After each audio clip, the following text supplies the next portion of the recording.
बिस्मिल्लाहिर्रहमानिर्रहीम अस्सलाम वालेकुम to all of you students. Dear students, इस वक्त आप लोग बिल्कुल भरपूर तरीके से अपने एग्जाम्स की तैयारी कर रहे हो हैं। क्या कहा मैंने?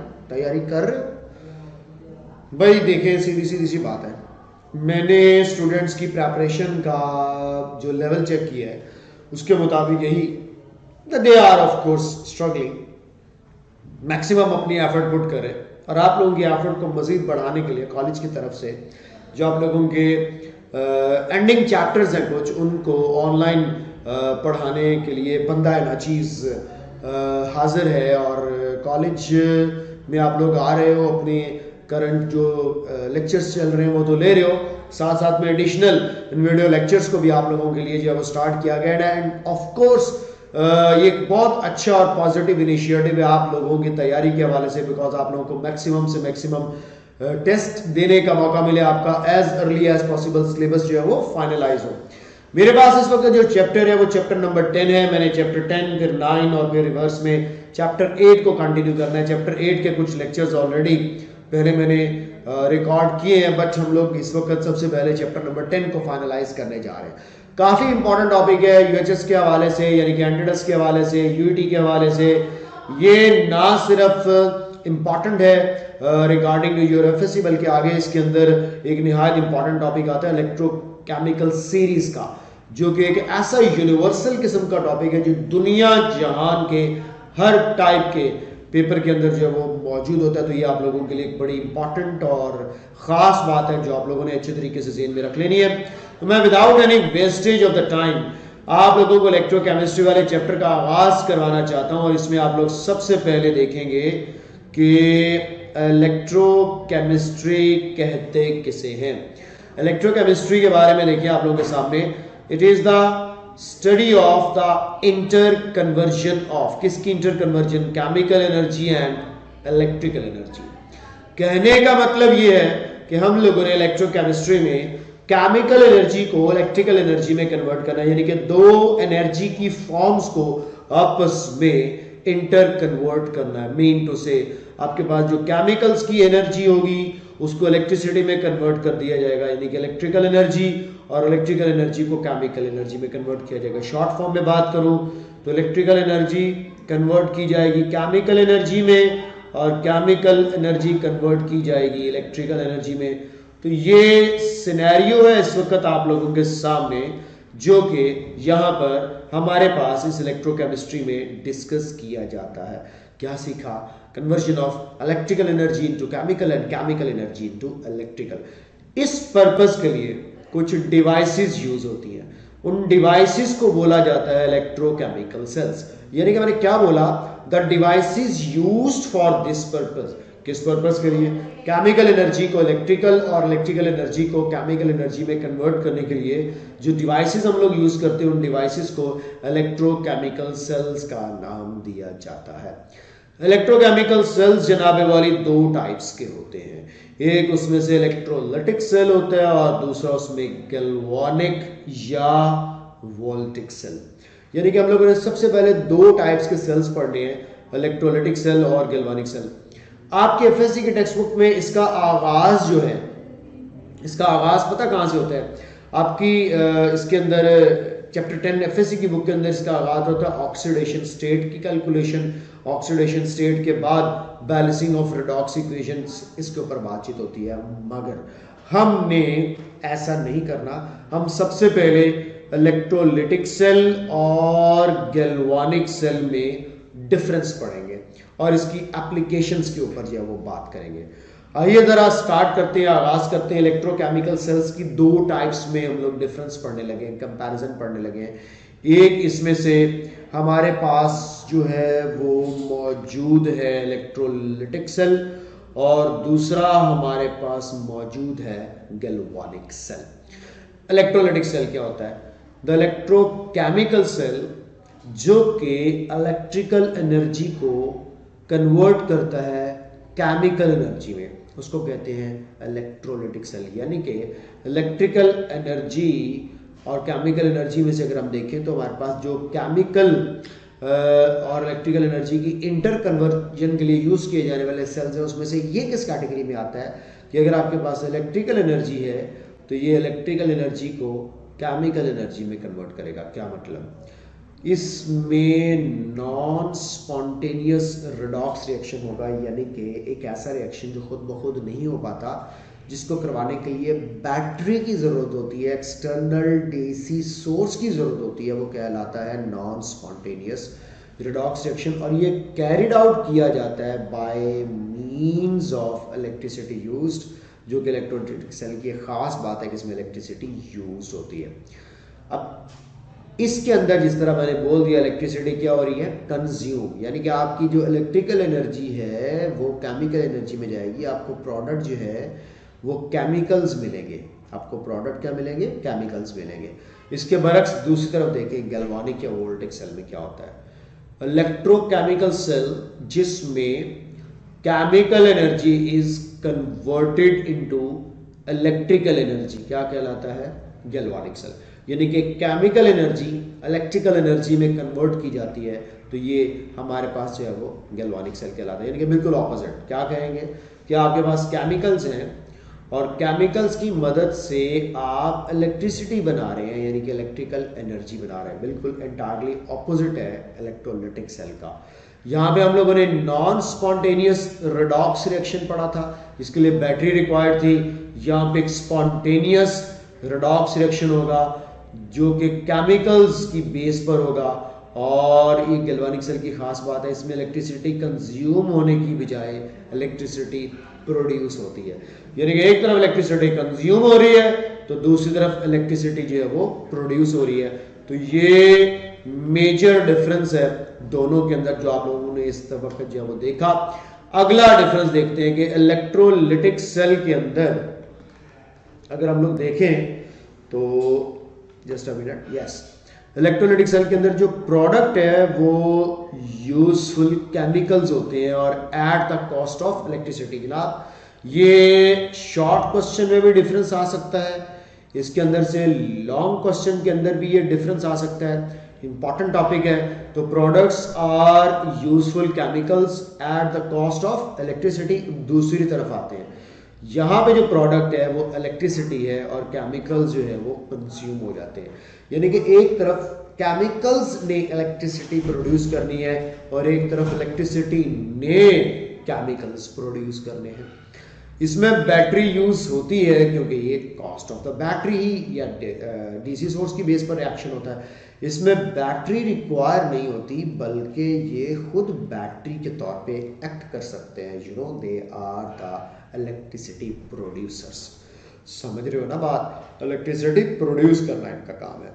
यहाँ पे इलेक्ट्रिसिटी कंज्यूम, यहाँ पे इलेक्ट्रिसिटी प्रोड्यूस, बार बार वही बात। The process of electrolysis takes place in this cells. खास बात जो भी हम थोड़ी देर में इलेक्ट्रोलिसिस के बारे में पढ़ेंगे भी, कि इलेक्ट्रोलिटिक सेल्स के अंदर इलेक्ट्रोलिसिस होती है। इलेक्ट्रोलिसिस क्या होती है अभी थोड़ी देर में पढ़ेंगे कि करंट पास होता है जब किसी इलेक्ट्रोलाइट में से, तो उसके रिस्पेक्टिव आयंस यानी कि कैटाइंस और एनाइंस अपने अपने इलेक्ट्रोड्स पर जाना शुरू कर देते हैं। तो कैटाइंस और एनाइंस के अपने अपने इलेक्ट्रोड पर जाने के प्रोसेस को इलेक्ट्रोलिसिस का नाम दिया जाता है। इसमें no process of electrolysis takes place, यानी कि यहाँ पे कोई इलेक्ट्रोलिसिस नहीं होगी, लेकिन यहाँ पर इलेक्ट्रोलिसिस जो है वो मौजूद होगी। ये एक डिफरेंस और आ गया। एक तरफ इलेक्ट्रिसिटी प्रोड्यूस होनी है, एक तरफ कंज्यूम होनी है, एक में बैटरी यूज होनी है, एक में नहीं होनी है, एक में इलेक्ट्रिसिटी प्रोडक्ट होनी है, एक में कंजम्पशन होनी है, एक में इलेक्ट्रोलिसिस होनी है और दूसरे में नहीं होनी है। ये सारा बात और सिलसिला डिस्कस करते हुए आगे बढ़े। तो बेटा जैसा कि मैंने बोला कि इलेक्ट्रोलिसिस इसमें होती है और इलेक्ट्रिसिटी अगर कंडक्ट हो रही होगी इन सेल्स के अंदर तो फ्री मूविंग आयंस कर रहे होंगे। कहाँ होंगे ये फ्री मूविंग आयंस? वो इलेक्ट्रोलाइटिक सॉल्यूशन के अंदर होंगे, जैसा कि सोडियम आयंस और क्लोराइड आयंस की बात करें, जिनके अंदर ये इलेक्ट्रोड्स के अंदर डिप्ट होते हैं। तो बातचीत करने का मतलब ये है कि यहाँ पर अगर इलेक्ट्रिसिटी को कंडक्ट करेंगे तो फ्री मूविंग आयंस करेंगे, लेकिन जनाबे वाली यहाँ पर इलेक्ट्रिसिटी को कंडक्ट करने वाले फ्री मूविंग इलेक्ट्रॉन्स होंगे। क्या मतलब? क्या लोग यहाँ पे दो अलग अलग कंपार्टमेंट्स के अंदर जब दो इलेक्ट्रोड्स को कनेक्ट करोगे तो इन इलेक्ट्रोड्स के अंदर फ्लो ऑफ इलेक्ट्रॉन्स होगा और ये फ्लो ऑफ इलेक्ट्रॉन्स जो है वो इलेक्ट्रिसिटी को कंडक्ट करवाएगा। लेकिन आपको पता है यहाँ पे आयंस ने ऑफ कोर्स रिस्पेक्टिव इलेक्ट्रोड्स में मूव करना है। कैटायंस कैथोड पर जाएंगे, एनायंस एनोड पर जाएंगे और लॉस ऑफ इलेक्ट्रॉन और गेन ऑफ इलेक्ट्रॉन की बुनियाद पर ये सारे का सारा प्रोसीजर होगा। थोड़ी सी बात को आगे बढ़ाऊं, ऐसी इलेक्ट्रिसिटी की कंडक्शन जो फ्री मूविंग आयंस के थ्रू होती है कहलाती है इलेक्ट्रोलिटिक कंडक्शन। क्या कहलाती है? Electrolytic conduction. लेकिन ऐसी इलेक्ट्रिसिटी की कंडक्शन जो फ्री मूविंग इलेक्ट्रॉन्स के थ्रू होती है वो कहलाती है इलेक्ट्रॉनिक कंडक्शन।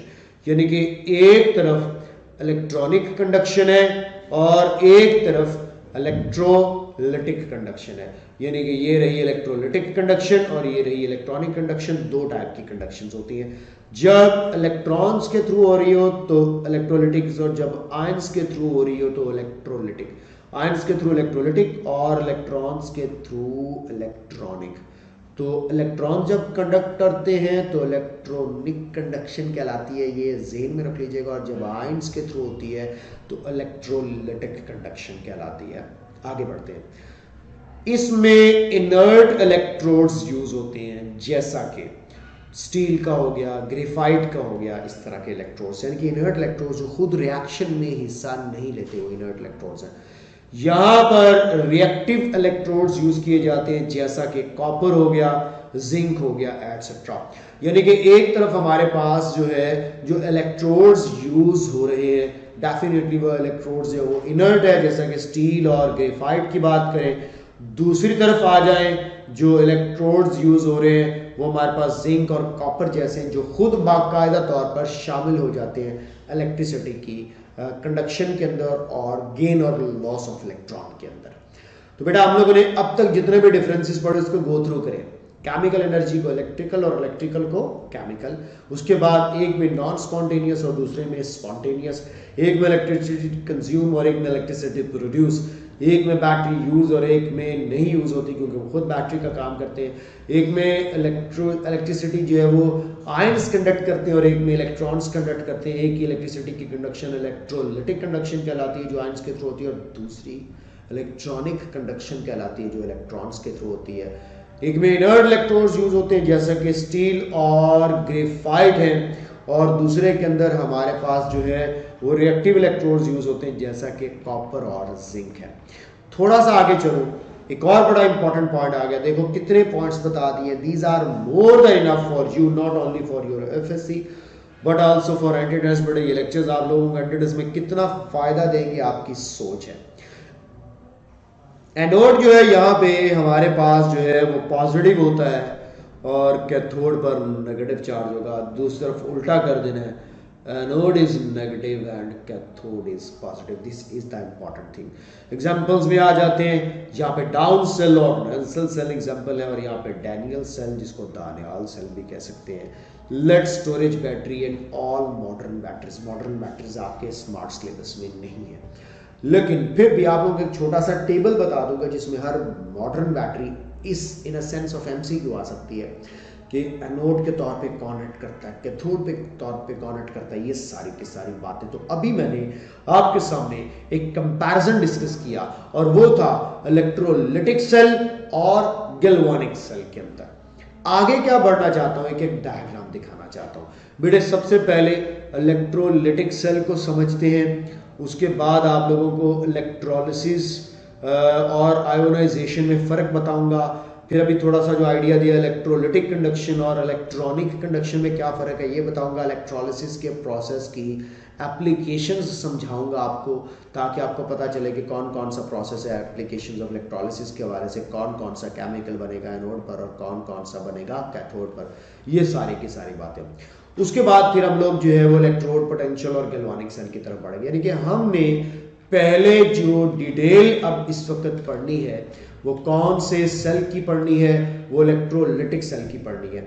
यानी कि मैंने आप स्टूडेंट्स को अपने इस प्रीवियस वीडियो लेक्चर में एक डिटेल में डिफरेंस करवाया इलेक्ट्रोलिटिक सेल और गैल्वानिक सेल के अंदर। अभी मैं आप लोगों के सामने डिस्कस करने लगा हूँ इलेक्ट्रोलिटिक सेल के हवाले से और इलेक्ट्रोलिसिस के हवाले से कि किस तरह इलेक्ट्रोलिटिक सेल्स के अंदर इलेक्ट्रोलिसिस होती है। सबसे पहले इलेक्ट्रोलिटिक सेल एक चैम्बर पर मबनी आपको नजर आ रहा होगा। इस कंटेनर में ये जो ग्रीन कलर का सोल्यूशन है ये जनाबे वाली इलेक्ट्रोलाइट है। और इलेक्ट्रोलाइट एक ऐसे सब्सटेंस को कहते हैं जिसमें से करंट पास हो और वो आयंस में कन्वर्ट हो जाए। और बेटे इसमें ये दो इलेक्ट्रोड्स डिप्ड है, आप लोग एक को एनोड और एक को कैथोड बोलेंगे। याद रख लीजिएगा एनोड पर पॉजिटिव चार्ज क्यों है कि ये बैटरी के पॉजिटिव टर्मिनल से कनेक्टेड है। कैथोड पर नेगेटिव चार्ज क्यों है, क्योंकि ये बैटरी के नेगेटिव टर्मिनल से कनेक्टेड है। तो तय क्या किया, cathode will have negative charge, anode will have positive charge. ये बात आज ज़हन में रख लो अच्छे तरीके से। एनोड और कैथोड को कभी भी चार्ज से ना पहचानना, क्योंकि एनोड और कैथोड का चार्ज बदल सकता है। एनोड और कैथोड पहचाने जाते हैं ऑक्सीडेशन और रिडक्शन से, यानी कि एनोड पर ऑक्सीडेशन होती है और ऑक्सीडेशन जो है वो लॉस ऑफ इलेक्ट्रॉन होता है।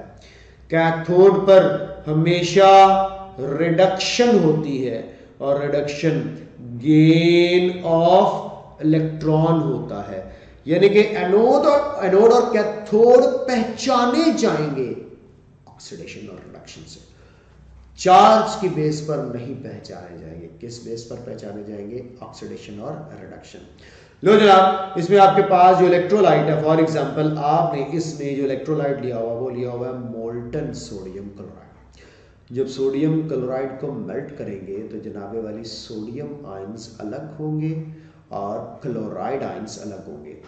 जैसे ही आप बैटरी का वोल्टेज प्रोवाइड करोगे, आपको पता है कि कैथोड पर नेगेटिव चार्ज मौजूद है और एनोड पर पॉजिटिव चार्ज मौजूद है। ये जो एनाइंस हैं जिनको नेगेटिवली चार्ज आयंस कहते हैं, ये रश करेंगे टुवर्ड्स एनोड, और ये जो कैटाइंस हैं जिनको आप पॉजिटिवली चार्ज आयंस कहते हैं, ये रश करेंगे टुवर्ड्स कैथोड, क्योंकि opposite charges attract each other. अब होना क्या है, एनोड पर होना है ऑक्सीडेशन, कैथोड पर होना है रिडक्शन। आइए जरा एनोड का रिएक्शन आपके सामने है। देखिए, एक क्लोराइड आयन आकर के एक इलेक्ट्रॉन लूज करेगा, एक क्लोराइड आयन आकर के एक इलेक्ट्रॉन लूज करेगा, और वो ये लॉस ऑफ इलेक्ट्रॉन आप लोगों को नजर आ रहा है इस वक्त एनोड पर हुआ। और आपकी इत्तला के लिए अर्ज है, बैटरी की इलेक्ट्रोमोटिव फोर्स इन इलेक्ट्रॉन्स को ऑफ कोर्स मूव करवा करके कहाँ भेजेगी, टुवर्ड्स कैथोड। यानी कि ये जो इलेक्ट्रॉन का लॉस हुआ है और क्लोरीन का एक एटम बना है, ये ऑफ कोर्स यहाँ पर एनोड पर बन रहा होगा। तो एक बड़ी मजेदार बात सीख ली, हमेशा हमेशा हमेशा हमेशा याद रखिएगा, फ्लो ऑफ इलेक्ट्रॉन हमेशा हमेशा हमेशा एनोड से कैथोड की तरफ होता है। कभी भी धोखा खा के ये गलती मत कीजिएगा। फ्लो ऑफ इलेक्ट्रॉन हमेशा एनोड से कैथोड, फ्लो ऑफ इलेक्ट्रॉन हमेशा एनोड से कैथोड, फ्लो ऑफ इलेक्ट्रॉन हमेशा एनोड से कैथोड। ये बात मैंने फाइनल कर दी कि फ्लो ऑफ इलेक्ट्रॉन हमेशा एनोड से कैथोड। और ये कौन से इलेक्ट्रॉन्स हैं, इनर्ट इलेक्ट्रॉन्स। फॉर एग्जांपल आप यूँ समझ लो, ग्रेफाइट के हो सकते हैं, ये स्टील के हो सकते हैं, इन्होंने रिएक्शन में खुद हिस्सा नहीं देना, बल्कि इलेक्ट्रॉन्स के आने जाने को भी ये मैटर नहीं कर रहे होते, जस्ट आयंस के आने जाने को कंट्रोल करते हैं। और आयंस कैटायंस को अपने पास कैथोड बुलाता है और एनायंस को अपने पास एनोड बुलाता है। लो जी, आपके पास एक क्लोराइड आयंस एक क्लोरीन एटम प्रोड्यूस कर रहा था, दो क्लोराइड आयंस कितने क्लोरीन एटम्स प्रोड्यूस करेंगे, दो। तो क्लोराइड आयंस यहाँ पे लिक्विड स्टेट से गैसियस क्लोरीन में चले जाएंगे, अब दो इलेक्ट्रॉन का लॉस करेंगे, और ये रहे वो दो इलेक्ट्रॉन जो एक्सटर्नल सर्किट में फ्लो करेंगे। और अगर आपने यहाँ पे छोटी सी कोई रेजिस्टेंस बल्ब एलईडी वगैरह लगा दी तो वो जगमग करना शुरू हो जाएगी, जो कि एक इंडिकेशन होगी फ्लो ऑफ इलेक्ट्रॉन। अब इन फ्लो ऑफ इलेक्ट्रॉन की रीजन देखिए क्या बन रहा है। अगर अंदर ये आयन ना होते तो कभी भी इलेक्ट्रॉन फ्लो ना करता। तो इसका मतलब है ये जो इलेक्ट्रॉन, ये जो करंट फ्लो हो रहा है, ये किस वजह से हो रहा है, आयंस की वजह से। और आयंस की वजह से जो करंट फ्लो होता है वो इलेक्ट्रोलिटिक कंडक्शन कहलाता है। तो अभी इस वक्त आप लोगों के सामने जो एग्जांपल रखी जा रही है इलेक्ट्रोलिटिक कंडक्शन की रखी जा रही है, और फिनोमेना का क्या नाम है, इलेक्ट्रोलिसिस है, जो आप लोगों के सामने मौजूद। माय डियर स्टूडेंट्स, मेरे प्यारे प्यारे स्टूडेंट्स, माय डियर बच्चा पार्टी, आप लोग इस बात को अब थोड़ा सा ज़हन में रखो कि ये जो एनाइंस हैं, नेगेटिव आयंस हैं, ये हमारे पास फ्लो करते हुए एनोड पर गए। अब वो इलेक्ट्रॉन्स कहां पर आ चुके हैं, कैथोड पर, in the form of negative charge. अब ये कैटायन जो सोडियम आयन है ये कैथोड पर मूव करेंगे और 2 सोडियम आयंस ने 2 इलेक्ट्रॉन गेन करके ये सोडियम मेटल या सोडियम एलिमेंट बना लेना, जो कि इस वक्त आप लोगों के सामने बना हुआ मौजूद है। तो ये जो सोडियम लिक्विड फॉर्म में हमें प्रोड्यूस होता हुआ नजर आ रहा है, ये कहाँ पर प्रोड्यूस हो रहा होगा? ऑफ कोर्स कैथोड पर। और ये जो क्लोरीन गैस आप लोगों को बनती हुई नजर आ रही है Cl2, ये कहाँ पे बन रही होगी? एनोड पर। अब आप खुद फैसला करें कि बैटरी की कनेक्टिविटी की वजह से हम लोगों ने ये 2 केमिकल्स बनाए। एक केमिकल सोडियम बनाया जो कैथोड पर बना, और दूसरा केमिकल क्लोरीन बनाया जो एनोड पर बना। तो कैथोड और एनोड के ये जो 2 रिएक्शंस हैं ये आप लोगों के सामने मैंने इस वक्त रख दिए हैं। आप लोग इसको अच्छे तरीके से ज़हन में रखो। इस पूरे प्रोसेस को क्या कहते हैं? इलेक्ट्रोलिसिस। और इसके अंदर ये जो आप लोगों को इस वक्त नजर आ रहा है ये जो सोडियम क्लोराइड का जो लिक्विड फॉर्म में सोल्यूशन था, ये इलेक्ट्रोलाइट था। और इस तरह से इलेक्ट्रिसिटी की ये जो कंडक्शन हो रही है ये इलेक्ट्रोलिटिक कंडक्शन है। इसमें एनोड पर क्या हुआ? Loss of electron, oxidation. Cathode पर क्या हुआ? reduction, gain of electron. And what you have prepared 2 chemicals, one is sodium, the other one is chlorine, by using the electrical energy which is provided by this battery. Hopefully ये सारे points आपको समझ आए होंगे। Anode से cathode की तरफ electrons का फ्लो भी समझ आया होगा, और इनर्ट इलेक्ट्रोड्स का भी पता चला होगा, और लॉस ऑफ इलेक्ट्रॉन और गेन ऑफ इलेक्ट्रॉन्स का भी पता चला होगा। इन सारी बातों को अच्छे तरीके से ज़हन में रखते हुए आप लोगों को थोड़ा सा आगे बढ़ाऊं, तो अब ये डिफरेंसेस आपके लिए कोई नए नहीं है, ये हम लोग कर चुके हैं। यानी कि मैं अगले लेक्चर में इलेक्ट्रोलिसिस और उसकी एप्लीकेशंस तो पढ़ाऊंगा, लेकिन अभी के इस लेक्चर में देखें हमने आयनाइजेशन और इलेक्ट्रोलिसिस में एक छोटा सा डिफरेंस पढ़ लिया जो कि शॉर्ट क्वेश्चन के हवाले से इम्पॉर्टेंट है। आयोनाइजेशन एक ऐसा प्रोसेस है जिसमें एक आयनिक कंपाउंड को जब फ्यूज़ किया जाए यानी कि पिघलाया जाए या डिज़ोल्व किया जाए वाटर के अंदर, तो ये अपने आयंस यानी कि चार्ज पार्टिकल्स में स्प्लिट हो जाएगा, जिनको क्या कहते हैं? आयंस। तो ऐसे प्रोसेस को आयनाइजेशन कहते हैं। और ionisation is caused by the process of hydration of ions which will remain in the solution in the form of radicals। क्या मतलब? ये देखो सोडियम क्लोराइड सॉलिड फॉर्म में था, एक्वियस मीडियम यानी कि वाटर में डिसॉल्व किया, सोडियम एक्वियस आयंस अलग हो गए, क्लोराइड एक्वियस आयंस अलग हो गए। तो सोडियम और क्लोराइड आयंस का ये जो इस वक्त आप लोगों के सामने एक सेपरेट सा कॉम्बिनेशन बना है, इसको सिंपल आयोनाइजेशन कह रहे हैं। क्या यहाँ पे इलेक्ट्रिसिटी इन्वॉल्व है? नहीं। तो नो इलेक्ट्रिसिटी इन्वॉल्व, कोई इलेक्ट्रिसिटी इन्वॉल्व जो है वो नहीं हुई। सिर्फ और सिर्फ हाइड्रेशन की पावर यानी कि वाटर मॉलिक्यूल्स ही खींच के सोडियम और क्लोराइड आयंस को अलग कर रहे होंगे। तो आयनाइजेशन इन एक्वियस मीडियम में भी एक्सोथर्मिक भी हो सकता है और एंडोथर्मिक भी हो सकता है। उसके बरक्स देखें, जब इलेक्ट्रोलिसिस की बात करेंगे तो आयनाइजेशन के मुकाबले में इलेक्ट्रोलिसिस एक प्रोसेस है जिसमें ions of an electrolyte deposit होते हैं एट इलेक्ट्रोड्स यानी कि एनोड और cathode during the electrolytic conduction.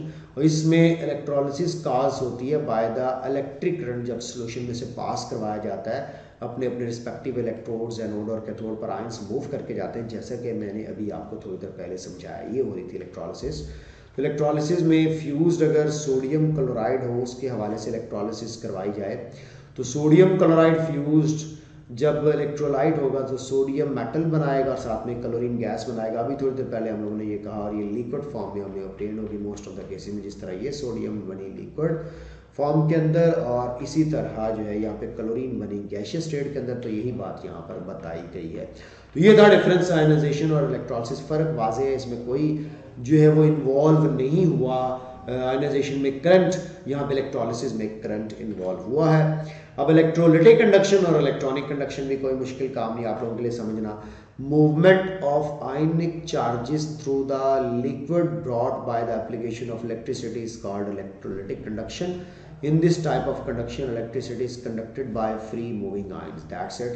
Electricity conducted by fused sodium chloride solution या aqueous NaCl solution, जो अभी थोड़ी देर पहले मैंने बात की थी। इलेक्ट्रॉनिक कंडक्शन क्या होती है कि जब इलेक्ट्रिसिटी कंडक्शन हो caused by the movement of electrons of an electrode upon the application of electricity is called as electronic conduction। यानी कि जब किसी, यूँ समझ लो इलेक्ट्रॉनिक कंडक्शन को जो है वो मेटेलिक कंडक्शन भी कह सकते हैं। जिस तरह मेटल की रॉड में से करंट फ्लो होता है तो वो इलेक्ट्रॉन्स के थ्रू होता है, उसको हम लोग इलेक्ट्रॉनिक कंडक्शन कहेंगे। तो ये भी उसी की टाइप है।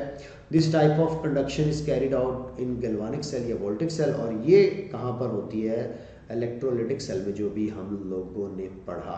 एक ये पॉइंट भी बन सकता है, इलेक्ट्रोलिटिक सेल में होने वाली इलेक्ट्रोलिटिक है और गैल्वानिक सेल में होने वाली इलेक्ट्रॉनिक है। Electricity conducted by zinc and copper electrodes Daniell cell के अंदर इसकी एग्जांपल है। यानी कि ये कहना चाहता हूँ कि हमारे पास इलेक्ट्रिसिटी जब इलेक्ट्रॉन्स ऑफ एन इलेक्ट्रोड के थ्रू कंडक्ट हो तो वो इलेक्ट्रॉनिक कंडक्शन है, और जब आयंस के थ्रू कंडक्ट हो by the passage of electricity through electrolyte तो उस वक्त कहलाती है इलेक्ट्रोलिटिक कंडक्शन। दोनों की एग्जांपल्स भी बता दी, दोनों के अंदर कंपैरिजन भी बता दिया, शॉर्ट क्वेश्चन एक्सरसाइज का भी कवर हो गया।